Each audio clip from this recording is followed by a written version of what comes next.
വയനാട് വഴിയാണ് നമ്മൾ പോകുന്നത്. നമുക്ക് വയനാടിന്റെ ഭംഗിയൊക്കെ ആസ്വദിച്ച് ഇങ്ങനെ പോകാം അല്ലേ ശിക്കുട്ടി?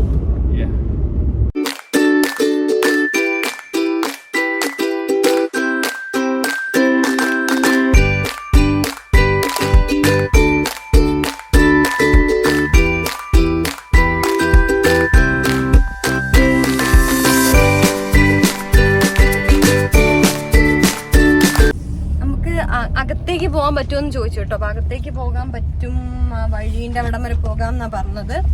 അപ്പം അവിടം വരെ വഴി നിർത്തിയിട്ട് എന്ത് ചെയ്യാം, അകത്തേക്ക് നടക്കാം.